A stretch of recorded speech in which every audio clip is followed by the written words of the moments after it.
Welcome back everybody to episode 29 of What the Devil. We have a lot to speak about in the last, 24 hours? Yeah. New Bruno contract, 2 new players, Fulham coming a couple of days. And yes, I know it's a Wednesday. What we're doing from now on, because the Europa League, unfortunately, we're moving the podcast to every single Wednesday so that, we have enough time to talk about what's going on. And, the podcast, if it comes out on a Thursday, and then we got the game on a Thursday. Yeah, you want to know what's going on, but we are going to start with the Bruno Fernandes contract. I know a lot's happened. This one's really taken me by surprise a bit, because I understand, this guy is the club captain now. This is the 3rd contract he's signed in 4 years, though. It's the one thing I'm feeling a bit weird about. So the details are 2027 with an option for a further year, and he's now going to be in the top bracket of club's earners. So he was on 240 grand a week prior to this contract. Yeah. So I'm going to work on the assumption that, let's say it's at least, maybe it's like 300 grand a week plus bonuses or whatever, goals, assists, trophies, all of that. And as much as I feel like almost unanimously the United fan base are going to be happy with Bruno Fernandes signing a 3-year deal, considering 29, I'd say in his prime now, he's looking fantastic, was fantastic against City on the weekend. I don't know how much longer his old contract and this one is, if that makes sense. Right, it's essentially just a pay rise, 3-year deal. But I just, what do we think? Yeah, I'm pretty happy for him. I think it's definitely well deserved. As you said, many United fans will think the same. But I think we shouldn't forget though, about this time last year, some people were actually saying he should go. And even earlier on in the transfer window, when there were talks about Saudi clubs potentially being interested in him, some United fans were actually saying we should cash in on him. And I've never ever thought that, because I think he's the heartbeat of our team. When we are playing well, a lot of it is largely to do with him as well. And also I think over the last season, even when the rest of the team were not playing well, we've seen Bruno mature a lot more in his performances, not put too much emotion into the game. So yeah, I'm delighted for him. I think it's well deserved. I think that's a good point about the emotion side of things. I definitely feel like he's controlled that, especially since he's become captain as well. Yeah. He's controlled that a bit. But if there's one player who I have no complaints over getting more money, getting a better contract, it is Bruno Fernandes. Yeah. He is our captain. He's got every right to be our captain. He's season in, season out, our most consistent player. And you know what? He is basically available every game week. Yeah. I know he had the little injury last season, but other than that, since he's been here, that's been his only injury.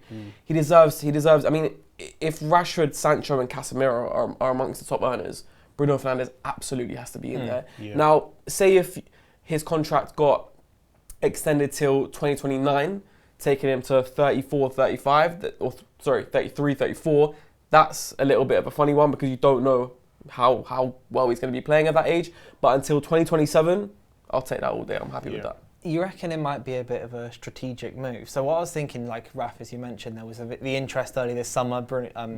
Saudi Arabia were reportedly interested in like some mammoth 100 mil plus bid for him.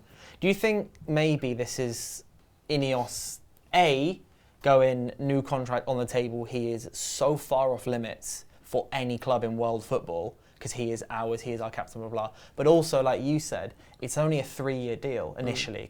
Could be 4, depending on what we say. But it's a 3-year deal which takes him to when he's 32. What that means is if, let's say, he does start slowing down, because as much as he is brilliant and available every week,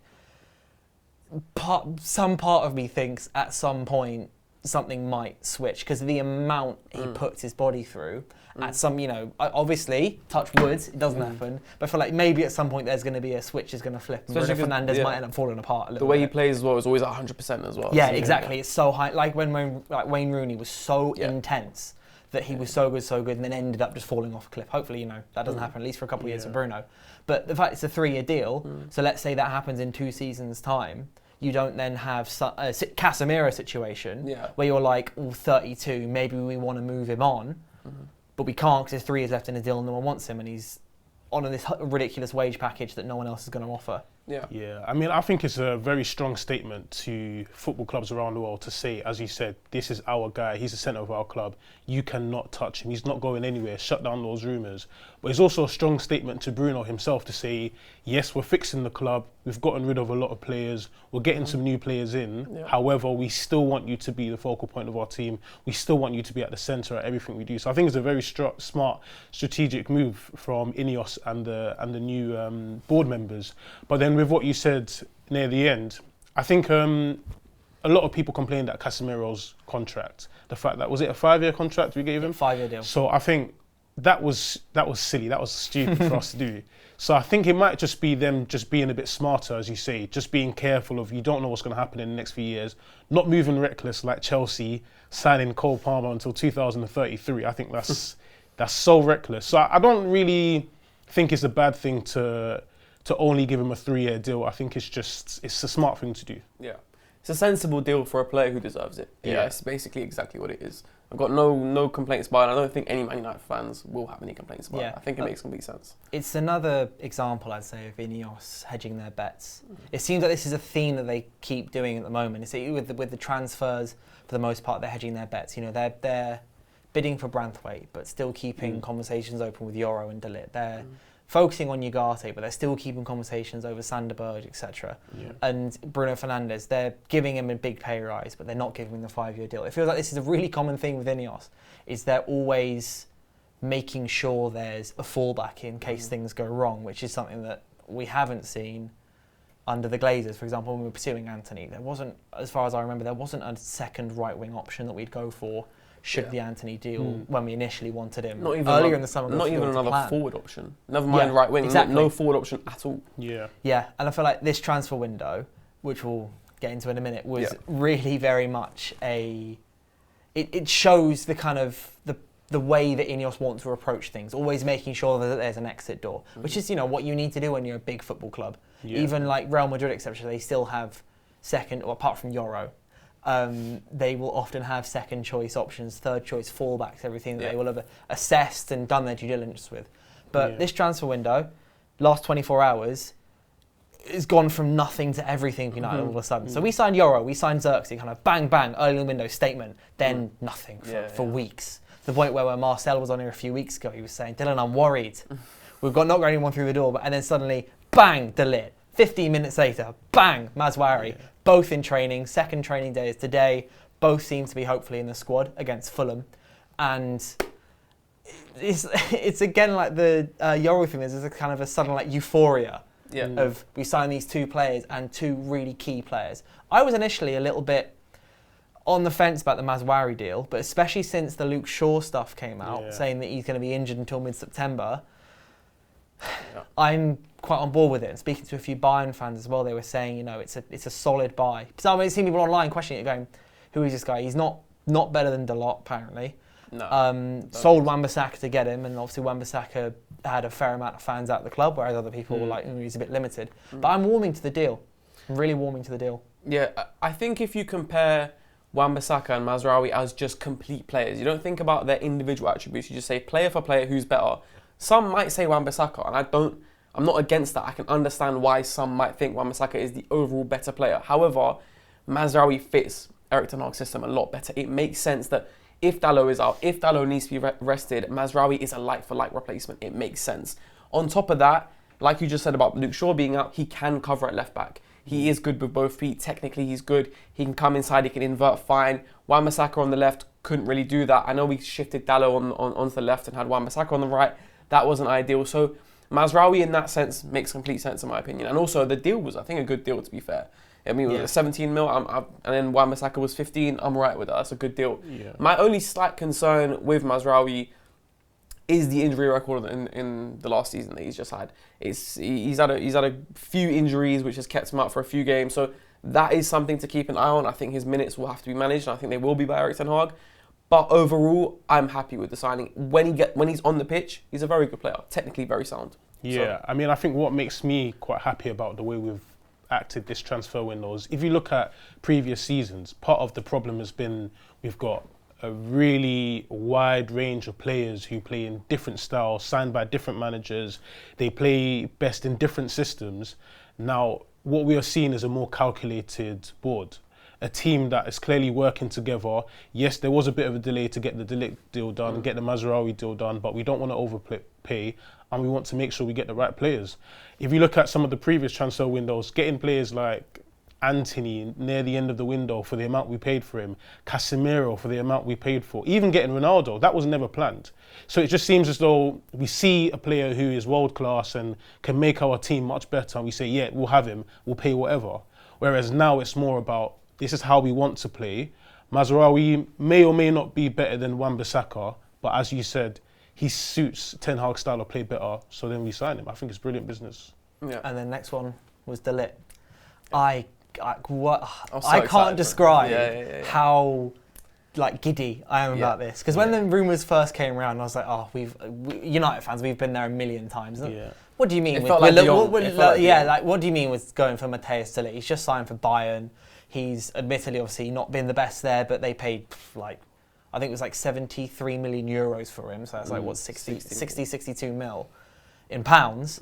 And they were like, oh yeah, United looking to get a deal done at 38 mil. I'm like, what do you mean? Yeah. That's just not going to happen. Yeah. And then we bid the first bid for Branthwaite, and then the second bid for Branthwaite, and then we signed Yoro, and I was like, this is not going to happen. Then it went, they've agreed terms, and I was like, oh. Hello. Oh, hello. That's not what happened with Frankie de Jong. No. Yeah. I like that. Yeah, yeah. And then weeks go by, there's more negotiations. Oh, Bayern want this, Madrid want this. And then David Ornstein, done. Yeah. Signed. And then they're in the club, flown over, signed on his birthday, which I love for him. And then announced last night. Yeah. And I was looking at the photos, and I was like, I can't believe that photo is real. Because me doing all the transfer stuff I do, I have seen so many kit swaps. I had 5 de Ligt kit swaps saved on my laptop to do with all the posts and everything. And I was like, that one's not a kit swap. That's a real photo. He's actually there. And I think it's as much as I'm so just want to go completely overboard with it and go, best signing ever. Obviously, it's not. But I reckon that's up there with value for money. I think signing of the summer or up there at least. Oh, wow. There is the injury thing, but he played more games last season than any of our centre-backs. I know because there were all the injury issues. He did only play 30, but that's still more than any of our centre-backs. And since we now have what I would say is 4 centre-backs, maybe even 5 centre-backs that I'd be comfortable to see in the starting 11. Yoro, once he's back from injury. De Ligt. I'd say Maguire. I'd be not every game, but some games, I'd be comfortable seeing him play. In FA Cup, Europa League games, I'd be fine seeing Evans start, as long as it's not every week. Because ultimately, he's still proven himself. He knows what he's doing. Well. And then Martinez, obviously, who's the boy. And then you still have Lindelof there as well. I'm assuming that I'm working on the assumption that he's gone. I think he should go. I reckon he probably will go, because 5 centre-backs is what you want, really. We had a freak season last season. But I think 5 centre-backs plus, let's say if Shaw was available, he can slot in at left centre-back, all that stuff as well. But I feel so much more comfortable now with Yoro and especially De Ligt signing with our defence in the coming season. Even with Onana knows how to play with De Ligt, and Onana knows how to play with Martinez. They know how to play. They actually know how to play with it because they did under the same manager. And people, talk about Ten Hag keeps bringing his own players in, blah blah blah. But if it's that lot who were incredible at Ajax, fine by me. I feel quite similar. I mean, I remember years ago on FIFA on career mode, De Ligt was one of the players I would always sign. Every year, high potential, getting from Ajax. He's gonna get to the 90 rating. So then to think he's actually playing for Man United, same as you, it surprises me. It feels surreal as well.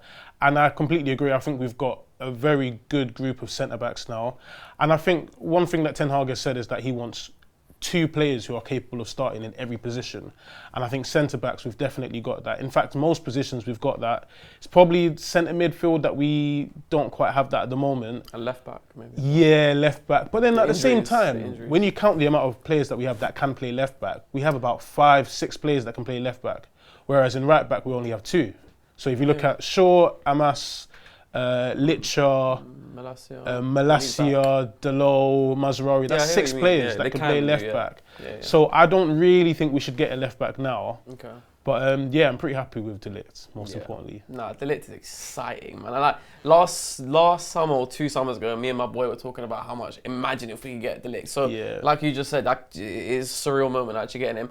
Obviously, his career trajectory hasn't gone the way that we thought it would when he was 19 years old, but there's clearly a huge talent there. And this guy's just turned 25, and the experience that he's got for a 25-year-old centre-back, which, by the way, centre-backs generally don't get into first-team football, until a bit later on, because they need that experience and time. Whereas he's had all this experience at 25 now, and as well as that, he is a proper leader.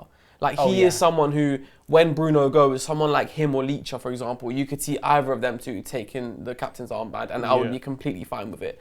Listen, the relationship between him and Ligt is going to be so important. If they can spark something together, it can be really, really good for us. But at the same time, him and Yoro as well, because there are going to be games where Ligt is going to have to be rested. So one of the two needs to become comfortable with playing on the left side, because we don't have a natural left-footed centre-back apart from Ligt. But yeah, it's exciting, man. I still think that Yoro is probably the marquee signing, because, you know, we got this 18-year-old who's a top talent who Real Madrid were after, Liverpool were after, and we managed to get him. So I think he is still the marquee signing. But I agree with you in terms of the deal as a package to get, like I said, this 25-year-old with all this experience for, was it 43 million in the end? It's 38 plus 4. So there you go. Let's just say about 40, just under 40. That's a really good deal. Yeah. Doesn't it still concern you, though, that we only have one left-footed centre-back? Yeah. Yes, but to me that is a minor concern compared to the other things that we need to do for the rest of the summer. So this is what I wanted to bring up, was what next?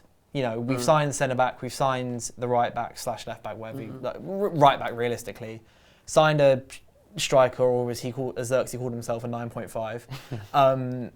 And then we've got Yoro through the door as well, who's used to, like, I view Yoro as a completely, like, just like a unique one-off signing. Yeah. Like, because it is. I think that's what United have done as well. I think that wasn't part of the budget, but it was almost like, we can do that, we have to do that. Yeah. And I think, you know, that'll pay off in abundance. 100%. Even if, let's say, Yoro doesn't become the 10 out of 10 that we thought, in 5 years' time, he's 23. He will retain a crap ton of value. Yeah. And if he does, perfect, sweet. Yeah. Got a centre-back for a decade. Yeah. But I was going to ask, you know, what's next? So there's the Ligt we mentioned before, there's the links to Ugarte, who seems to be the first choice, but I don't know a lot about him, but I've seen a fair amount of discourse on him. Some people like it, some people don't, some people are asking for a different profile. There's been the news that I read the other day that Toby Collier is becoming a player that United see Collier will develop into a good player faster than anyone else on the market currently, is what United reportedly believe. It's a big statement, but he looked fantastic in pre-season. It's nice as well that they have that confidence in him. Yeah, that's a good thing and for the player. then there's also the thing about, should we sign a left-back? Either Sergio Reguilon-esque on loan. There's obviously Reguilon, I think, is still actually available. There's Marcos Alonso, etc. And then there's the options of, let's say Sancho goes, is there the chance of another forward coming in? So, like, you know, but like, what's because I reckon a left back is, I know you said you think it's not much of a priority. I think it actually should be quite high on the list at the minute. I think firstly, the forwards, we have enough forwards. I think even if Sancho was to go, I wouldn't be in a rush to get a forward. We have a lot of wingers that there's always at least 2 wingers on the bench, and they don't get injured as much as our defenders and central midfielders do. I also think the 10 position with Bruno, Eriksen and Mount is okay, and the 8 position is okay as well. I think the 6 is definitely the most important. I mentioned before about having 2 players capable of starting in every position. I think in the 6, you've got Casemiro, who isn't consistent, although he did play well in the Community Shield and had a good pre-season. I think having another 6, Amrabat's not there as well anymore. McTominay can't play the 6 anymore. Kobe in the 6 is not his best position. So I think that's the most important.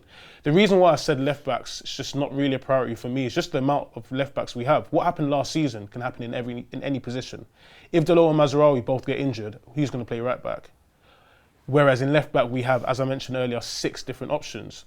I think Ugarte could be a decent signing, but for 55, 60 million that they're requesting, I think it's way too high for a player of his quality. I don't think he's good enough to spend that much money on him. And I think Toby Collier has a lot to work on as well, especially on the ball in pre-season. Some of the passes were a bit too sloppy. He's losing the ball too much. So I would be careful about rushing Collier in. And in the meantime, I'd rather we get another defensive midfielder in, even maybe bring back Amrabat, just to make sure we have that position covered. Yeah, I agree with Collier in terms of he definitely needs more time. I think Man United probably know that themselves. They're not going to rush him into it at all. That's why we're on the look for another defensive midfielder. I think the problem with Ugarte is that he feels like right now on the market with what's available to us, he's the best option now. but I don't think Man United see him as the long-term replacement. So that's why when PSG quoted him for 55, 60 million, if we saw him to be at the club for the next 8 years and start, fine, no problem. I don't think we see that in Ugarte. I think we're very unsure of Ugarte. So I think I mentioned it before in that a loan with a possibility to buy at the end of a potential to buy at the end of the loan is a great deal for us. Whether PSG will allow that to happen, I'm not sure. Maybe there's something in we'll loan you Sancho and you loan us Ugarte. Maybe that could work out. It's a win-win for both clubs. I'm not sure. So for me, I agree in terms of CDM is still the priority position we need, because Casemiro, we saw what happened to him, the drop-off last season. And as well as that, he can't play every game anyway. So 100% we need a player to come in there. I still think a left-back is really important to us. And I think so because although Dalot, Mazraoui and Ligt can play there, I wouldn't say any of them are natural left-backs. None of them want to play there. True. And I think that Erik ten Hag is so strong on this whole, your right back and your right centre-back are right-footed, and your left back and your left centre-back are left-footed. So I think in a game, say if Ligt is not available, and you've got Mazraoui, De Ligt, Yoro and Dalot, they're all right-footed. And I don't think Erik ten Hag will like that, and I don't think it helps us. Yeah. So I would actually, to be honest with you, I would actually not be against another loan for Reguilon. Give him a season-long loan. I liked him. I mean, like, his quality is, it's not at a level of Luke Shaw. Obviously, we know that. But he loves the club. He worked hard for us. He's quite a tenacious player.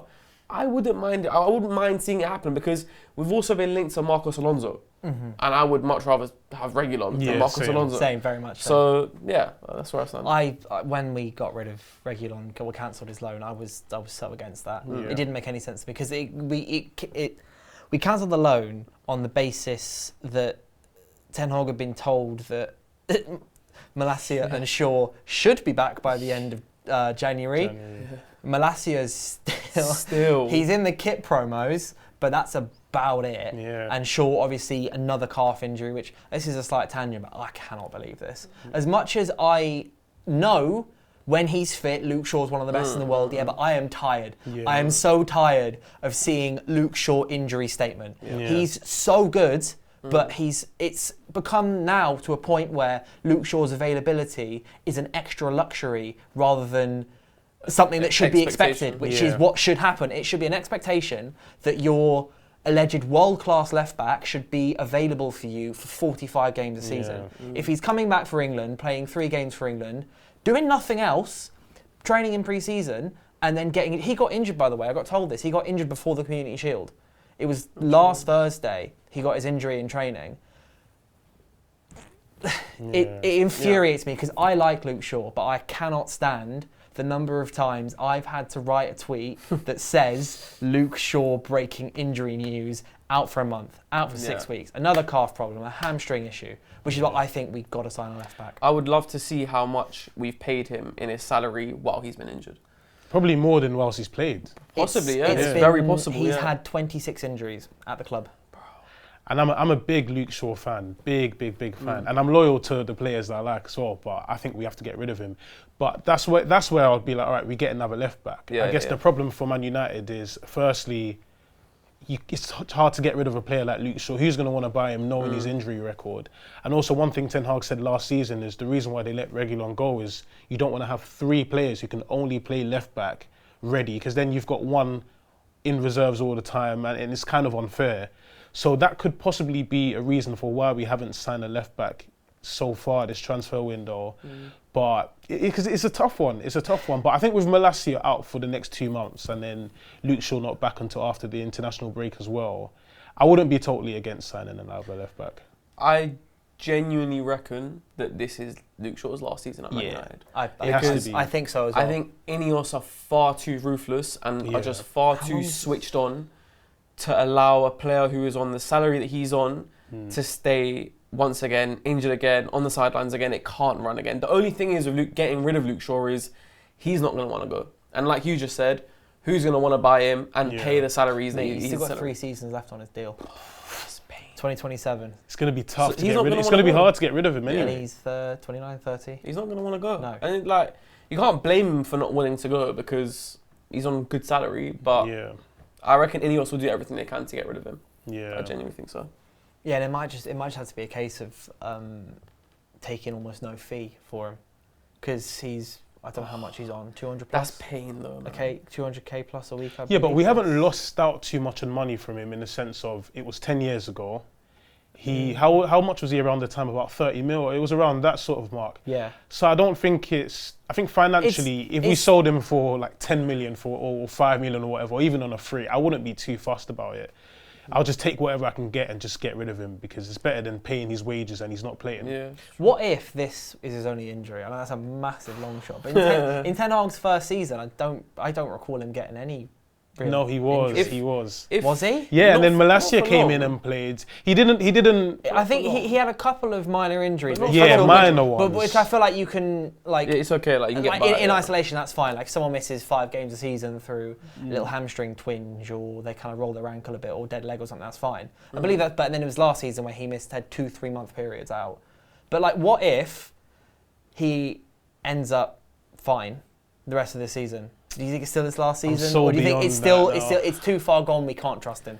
You know what it is? I'm struggling to even imagine a scenario where he doesn't get injured. That's the only thing. Yeah. What if we never lost a game again? Yeah, literally. What if we got 114 Premier League points? No, I mean, like, look, if he does go the whole season without an injury, Ineos will want to keep him. Erik ten Hag will want to keep him because, like we said, when he's on it and he's fit, he is a world class left back. I still wouldn't trust him. Yeah, that would be the best time to get rid of him. If he manages to come back from his calf injury, have a good season, that would be the best time to get rid of him. Because then clubs would be interested. Though, again, with that, is that where does he go? Because if you don't have noticed, Saudi, for example, this summer, right? Apart from free transfers, they haven't really been signing anyone over the age of like 27, 28. They've been going a lot younger. Like even with Diaby from Aston Villa, they're trying to strategically, because they've brought in the big names now. They've got a bit of spotlight and attention on them. Now they want to shift towards younger players and actually raising the floor of the quality of the league. Yeah. So even like, for example, with Casemiro, Saudi weren't interested in Casemiro. I don't think they will be even next summer from the sounds of things. And also, it feels like Saudi's whole approach of signing the older, more established players is the pull they have. With all respect to Luke Shaw, I wouldn't say he's got that kind of pull. As you wouldn't tune in. You tune into a Saudi game to watch Ronaldo, etc., or maybe Mane. Even you have to think about the commercial side of things. Yeah, but Fabinho. Who tunes in to watch Fabinho? Do you know what I mean? Like, it's South America, but that's like the South American market. Yeah, English market. I'm completely hypothesizing. Yeah. Where Luke Shaw goes, Italy. He suits Italy. Inter. You reckon? Inter can take another one? Darmian, Ashley Young kind of vibe. Darmian, Ashley Young, Alexis Sanchez, Romelu Lukaku. So many, bro. They've actually taken so many of ours. I think they had all of them at the club at one point as well, didn't they? Do you remember the picture when they won the league? Yeah. That was pain. But yeah, I feel like United have done all right with sales this summer. Yeah, I think we've done all right. It's Sancho, like Casemiro there's almost nothing that can be done with the lack of interest in Casemiro. Same to an extent with Anthony. For like you can't United can't propose Anthony to a club because no one's buying it. Like they're whatever like say there is they try no proposal. But I feel like with obviously he said it Camboala for 10 million. I was very happy with that. Alvaro Fernandez for 6 mil. Maybe a little less than we thought, and obviously he was a left back. That he could have been a starting left back for us this season. True. But hindsight's 2020. You can't say much about that. Greenwood 23 mil. Sancho's the only one where I'm like, we are demanding between like 40-50 mil, which I get because he's a good player. But overall, this has been one of our best sales windows I think we've had in a long time. It was about 9 players we got rid of. I mean, including players who came to the end of their contract. Yeah, and also the decisions of getting rid of Varane. As much as like Varane, I really liked him. Fair enough to let him go. Martial, right decision to let him go. Yeah. That's $500,000 off the wage books right there. Yeah. And I don't know what De Ligt's salary is, but he was on about 220 at Bayern. Maybe 250. I don't reckon there'll be much of an increase on that. No, I think he just really likes the package. Yeah. I mean, one thing a lot of Man United fans have said last season before, get rid of them all. Got rid of 9 players. I think they're doing their job. They're doing the right thing. Obviously, you can't sort everything out in one window, but for the first window for Ineos, I think it's been a really good one. And I also forgot Wan-Bissaka, of course. Yeah. I think 15 million. There's been a lot of discourse over the Wan-Bissaka sale. Some people really wanted to keep him, as I said before. But I think 15 million for Wan-Bissaka, ultimately, it's almost like if Wan-Bissaka had stayed, I'd have been fine with it. But I'm also fine with him going. I feel like it's more of a consequence of what we want to do. Yes. Means that he just had to leave. Yeah. And to get 15 million for him on final year of his contract, I know we bought it for 50, but we got what we could out of him. Yeah. He had some great performances, won 2 trophies, and was fantastic for us in the runs of both of those trophies.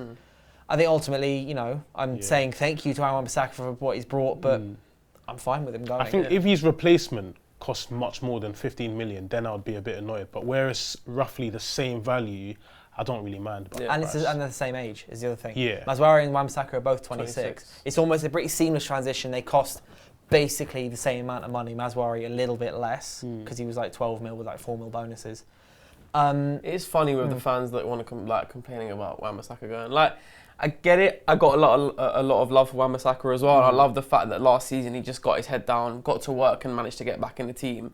But it makes sense. You can't complain about Wan-Bissaka going. It makes complete and utter sense that he just didn't fit Erik ten Hag's system. And I don't really understand I understand us football fans are quite romantic with our players and our club, and we fall in love with them. But it also has to make sense, and this does. But what I'm not looking forward to is going to London Stadium and Wan-Bissaka having Rashford in his pocket going out to, because he will have them in his pocket. I think he's going to do so well for West Ham, and that scares me. It's like you know that one tackle you made against Crystal Palace. What, Zaha? It was Zaha. Zaha was like, I cannot believe it was Wan-Bissaka. Anyone else I would have Rashford or Garnacho, etc. are going to say the same thing this season when we go there. And I think it's a great signing for West Ham. I think everyone wins in this deal. Yeah. I really think this is one of those deals where everyone's won. Yeah. At least from my perspective. As long as Maswari doesn't absolutely stink up the gaff. Which hopefully he won't. He seems like, one of those shrewd signings. It'll be a solid signing. I think it's good. And I want to circle back to Ligt for a moment. So you mentioned how since he was at Ajax, the trajectory's not quite been what we'd have hoped. And there's been people obviously talking about that, saying, is he just a little bit overhyped, blah, blah, blah, because he's not quite hit the heights that we thought he would, and there's been some injury issues. But I don't see that as an issue at all. We've seen at United, we've seen players who were touted very highly at 19, not quite hit the heights, had injury issues, and come through, and are now Diogo Dalot, one of our best players last season, etc. Pretty much same age as Ligt, maybe a little bit older. But he had almost an identical path in the way of 19 coming through. It was him and Trent Alexander-Arnold were like kind of across Europe, like they are the 2 right backs. And then injury issues, off to AC Milan, wasn't getting the team. Wan-Bissaka was playing well, but ultimately he pushed through, he came through, and again under Erik ten Hag, gave him the trust, and he was able to flourish. And I really think that the Ligt will be the same. Honestly, I think the people who are doubting the Ligt or doubting the signing are jealous. Like people who was it that called him lightweight? Was it Tim Sherwood or Souness? Someone called him lightweight. Last night, Souness and Sherwood were both going off on it. If you're calling Ligt lightweight, you don't watch him. You actually haven't watched him play, because seeing him play in the Champions League, especially, that's where I've watched. I don't watch Bundesliga as much, but seeing him play in the Champions League, you can't call him lightweight. I think he is a better version of what we expect Maguire to be. In terms of the similar sort of build, Maguire can play out from the back, but he's more reliable with it. He is a stronger player, and also you're paying like half the amount that we paid for Maguire. So I think it's a no-brainer, and he is one of the top centre-backs in the Premier League now. There's no doubt about it. Yeah, I don't see an issue with the whole trip. Like you said, and as well, you can say it with Dalot, you can say it with... I mean, look at Mo Salah, for example. Like Chelsea signed him, thought he was going to be the guy. He goes quiet, goes to Italy, not really doing it. Then he takes off for Fiorentina, then Roma, and then Liverpool. You know what happens. There's so many, countless examples of players who didn't quite hit the heights you thought they would, and then they hit their prime in their late 20s, and it works out fine, no issues. So I guess sometimes it's just about finding the right club that fits with the player. And I think it's felt like we've been the right club for Ligt for about 5 years. It really this transfer really. I was writing about it last night. It feels like this is proper 5 years Like in the making, kind of. It's like kind of there's always been. It's like what I expected was going to happen with Bale. It just felt like at some day he was going to end up at the club. Yeah. Obviously he didn't. With the Ligt, he has. Yeah. It's funny with the Souness thing though as well, because like it could not be any further from the truth. Like you said, like if anything, the Ligt is the more traditional, loves a tussle, loves being physical, getting touch tight with his striker, with the opposition striker. So like, and he's still good at passing out the back, but I wouldn't say that's his strongest quality. I would say that just traditional defending, that's his strongest like attribute. So it's lazy punditry. Yeah, he's a brute force brick wall. Is what he is. Solid. Yeah. And then we got Martinez next to him. Martinez himself said so.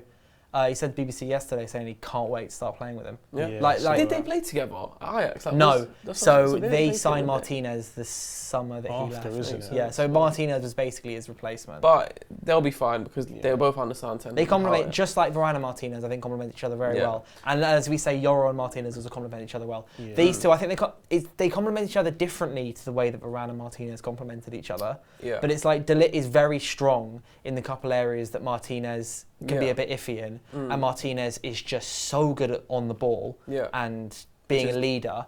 They're both just sat at the back, leaders. They're going to be screaming at everyone. Do you have an issue with the fact that a lot of these players have played under Ten Hag or they've played in the Netherlands? Or no. Do you think it's all right? Because I take it on a case-by-case basis. Yeah. See, my thing was, I was concerned with it before because it just felt like we're not helping Ten Hag at all. And he's going, well, who do I sign? All right, there's these players that I know, because he can't sit there scouting players from all different types of leagues. Yeah. He needs a team around him to do that. Now that the likes of Ashworth is there and Barada, I've got no issues with it because they would not sign those players if they didn't feel like it made sense. Yeah. So if it was before them, I'd still be concerned that we're still buying former Ajax players that, like for example, Anthony didn't work, etc. But because it's got Ashworth and Barada all over it, I'm completely fine. Anthony's the only one I have an issue with. Yeah, it's true. Like realistically, so Mazraoui, obviously De Ligt, I'm gassed with. Mazraoui, I'm from what I've read, happy with it. We'll see what happens. Martinez, just an incredible signing. Andre Onana, I like him. I personally like as a person in the team. I love Onana. Obviously, he's got his things, but ultimately, I'm fine with Onana. I'm happy with him. He's an absolute nutcase as well, which just always adds to the fun stuff. It's just Anthony, man. Even when we had when you extended it to just signing Dutch players, Xerxes seems very promising and a very unique profile that will really help our wingers. Weghorst was a 6-month loan deal. Fine, it was fun. He helped us win a trophy. But ultimately, we didn't suffer. No, because Martial was consistently not available. Weghorst got an assist in the EFL Cup final, and also we didn't have any. We had to get someone. He was just available. Ultimately, it's fine. I feel like people are just. Malacia is the other one as well. Malacia was good in the first season. Obviously, Eriksen, Mount. Eriksen, I still. Thing is with Eriksen for me, he got injured. Yeah, the injury where Andy Carroll just tried to slaughter him was ridiculous, right? But for me, you know what? I actually think that Eriksen's first season at Man United really goes under the radar. He was good. He was very, very Bruno good. And Casemiro as a trio He was fantastic. was very good in terms of just picking up the ball from the back line and just spreading it forward. I think he was a really underrated signing. And also, one of the biggest criticisms of Erik ten Hag has been his whole talent ID thing. But if I'm being completely honest, like you said, I know there was more to do with the Dutch and Ajax players, but like you said, Anthony is really the one that stands out. It's the glaring problem. Yeah. And that is still somewhat down to him, but to other fans, Onana's going to be the other one where it's like, why did you sign him? But I feel like that's almost in the same way that we get on the back of Arsenal fans for Havertz. But Havertz still scored good goals last season, became really integral to them towards the end of the campaign. It's kind of one of those things where kind of you laugh at it, but I feel like there's an alternative motive for that. Yeah, and at the end of the day, we're the ones that watch him every week, and I ultimately like what I see from him, even though there are the couple of moments. And this season, Onana should hopefully do more of the things he's good at, and less of the things which aren't, which is shot stopping. Also, less of this stuff with the penalties with Haaland and whoever. I think that's been so unfair because Onana's done that all the time, and the one time it doesn't go well. He did it twice. He did it in the. He did. Was Arsenal, it in pre-season against Arsenal as well? Yeah, but I think that's funny, bro. The thing is, you're just trying to get goalkeepers should never have any blame for pens unless it's David De Gea. Ultimately, I feel like goalkeepers, unless like you would do whatever the head, for example, in the Europa League final and ignore your notes, embarrassing, which obviously Onana wouldn't do. Onana's done his research; he'll dive the way he wants or prepared to dive. Yeah, I think people are taking that so out of proportion. If he can get his mind games to the level of like Emi Martinez, it'd be ridiculous. I think anyone can, man. Emi Martinez is in a league of his own. Emi Martinez, Messi owes his career, his international career, to Emi Martinez. Yeah. Factually, bro. I'm not even joking. Like, on a serious level, not everything, but a lot of what Messi's achieved in the last 3-4 years internationally is literally down to Emi Martinez saving them time and time again in the penalty shootout. Arsenal should never have sold him, man. They should never have sold him. Yeah, I don't think he would have worked as well under Arteta just because he needs to play a bit more with the ball at his feet, which Emi Martinez is okay at. But I don't think I think that's the whole reason why they get brought in. But I feel like, imagine like we had Emi Martinez and we got rid of him and then watched like David De Gea. Yeah, but the thing, I agree, but I also disagree. So I think, for example, we'll feel a bit like that with Wan-Bissaka.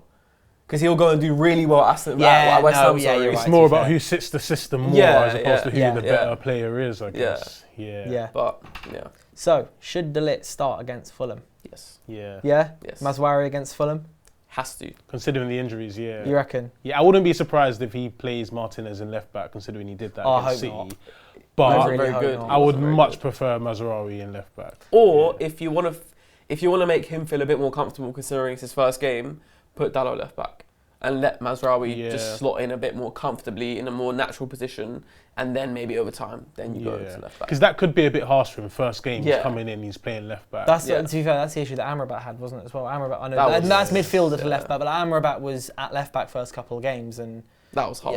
That was harsh. But he had no choice because Luke Shaw was injured and Tyrone Malacia was injured. If we had a left back, Amrabat, you see when he inverted it from left back, it was alright. Like, it was actually quite good. Like, he got in midfield, got on the ball. When he was 1v1 defending at left back, oh my days, I cried for him, bro. The backpedaling is just so scary to see. Problematic. So scary. But yeah, I think the back four should be Dalot, Ligt, De Ligt, Mazraoui. So Mazraoui at right back, Dalot at left back. I reckon so. And then midfield, starting Casemiro? Yeah. Or have to. I don't think you've got another option. I don't think you can play Kobe, for example. You think no, but he started on... No, at CDM. Oh, as DM. So you think... So we're saying Kobe and... I think it will be Kobe. And Casemiro. It will be... Kobe and Casemiro. And I think, again, we're going to go with no striker and we're going to go with Mount and Bruno. You said no striker, but against City, I saw it as two strikers. Yeah, basically. But what I mean is a natural striker. It'll be a 4-2-4, basically. I think Fulham is the right game to start to feed Xerxes in, though. I would actually start him. Maybe if you think he can't play 90 minutes, take him off. But I think Fulham at home, first day of the Premier League, where the crowd are on your side, everyone's feeling confident, optimistic about the new season. Play Xerxes up top. I don't see why not. Do you remember last season? Fulham. It will be. I've deleted this. It was the 1-0. I do. We equalised. We're pushing on to win the game, and then they counter attack. Adama Traore I can't remember who was trying to defend him. Just athletic sprints down the right wing, crosses it in. I think it was Iwobi that got the winner. That was pain. That was 95th. Bro, I've deleted this from my memory. That was peak pain. That was at Old Trafford as well. Old Trafford. That's like head bashing on the table. That was like I'm giving up on this. You know when like if something happens in football that you're not even mad at. You just can't bother. You're just like give up. Yeah, I remember. I was covering the game, and I was just like, because So with the full-time graphics ready for 1-1, and then we had to wait like a minute to make sure the full-time graphics got changed, and then go defeat at Old Trafford. Yeah, we've had we've had a few late. Like remember Garnacho, obviously the one where he broke through and scored that goal, made it 2-1 at Craven Cottage. Yeah, and then we had the Bruno Fernandes last-minute winner last season as well. Do you remember the little finish into the that was a lovely goal. Yeah, lovely goal. So yeah, we've had a few like things last-minute bits. I think the vibes at United at the moment are immaculate. I think at the minute, especially after last night's like double announcement and everything. But the one thing I was going to finally ask is, do we drop Rashford? Do we start Rashford? Who's on the bench? Garnacho on the bench? Because I think Ahmad has to start. Who plays left wing? Pre-season wise, I mentioned it earlier, I think Rashford has had a good pre-season. I think what makes this more of a debate is Garnacho had a really good season last year and also came off the bench and scored against City. So he'll be saying, well, why can't I start? Why is Rashford starting over me? But I think based on pre-season, Ahmad and Rashford, and whoever's not playing well, you take them off for Garnacho. What I didn't like against City was the fact that you took off Ahmad instead of Rashford for Garnacho. And I think that has to change. We need to stop seeing Rashford as the absolute starter and then Ahmad and Garnacho competing to play. I think it needs to be all three of them, and even Sancho as well, because I thought he had a decent pre-season. So I think, anyway, against Fulham, Ahmad and Rashford. Yeah, I agree with Ahmad and Rashford. Ahmad and Rashford on left, of course. I think the thing is with Rashford is that I think Ten Hag is really trying to give him every chance to come back and bounce back, because when Rashford is at his peak, he is a top 5 winger in the world. Like that season where he got 30 goals, at some point I was sitting there going, he's the best player in the world right now, because on form, he was unbeatable. He was unbeatable. He was scoring it week I in, was going week into out. games going, we're 1-0 up. Yeah, Rashford's going to score. So I think that Erik Ten Hag is still just seeing that player and thinking, I need that player back, because Højlund is a bit of a one where you go, can he get 20 goals a season? Maybe this is the season he can. No guarantees. Xerxes won't. Garnacho won't. Ahmad won't. Bruno won't. We need a player who's going to get us 20, 25, 30 goals a season. I think that Ten Hag sees Rashford as the only guy who can, which is maybe why he's giving him a bit more of a chance rather than Ahmad. Which is fair enough. Let's see. For me, this is a season where Rashford can't do what he done last season, and he can't do what he done the season Ole got the sack. It can't be more purple patches. It can't be more up and downs with Rashford. He's 26 years old now. 26. Yeah, 26. Yeah, 26 years old now. It has to work out for him now and just stay consistent. This up and down, it can't keep happening for him. It's really damaging for him. Like in terms of, he's not getting picked for England. In terms of people aren't rating him as highly as, and as well for his Man United legacy as well. He loves United, and he's got the talent to really be amongst the icons of the club, and stats wise, goals wise, be right up there as well. So he has to find form this season and keep the form. I think against City, he was actually quite good. Yeah. Bar the fact that he missed 2 absolute sitters, and that is the key. Yeah. Like Sitters. I think it's like the last few seasons, it's either been Rashford wasn't scoring enough goals, and then he ended up getting 30 in a season. It was Rashford doesn't work enough, not tracking back with in pre-season and against Man City, he was doing that. And there was, Rashford's been unavailable, keeps getting injuries, blah, blah, blah. And then he stayed consistently available for 2 seasons, worked through injuries like his back stuff and shoulder thing. But it's never aligned been all 3, which is where someone, if you want, Marcus Rashford can be what Bruno Fernandes is for us. Yeah. Because Bruno's got all 3. He's always got the end product, he's always got the work, and he's always got the availability. Rashford seems to have 2 of them, and then never the 3rd. And against City, that was the case. He was working hard, he was available the whole game, he's been available the whole pre-season, and he missed 2 absolute sitters, which I'm just kind of putting that down to, it's still a pre-season game. We know Rashford can finish we can finish both of them. And he wasn't the only one that missed sitters. McTominay also missed a golden chance.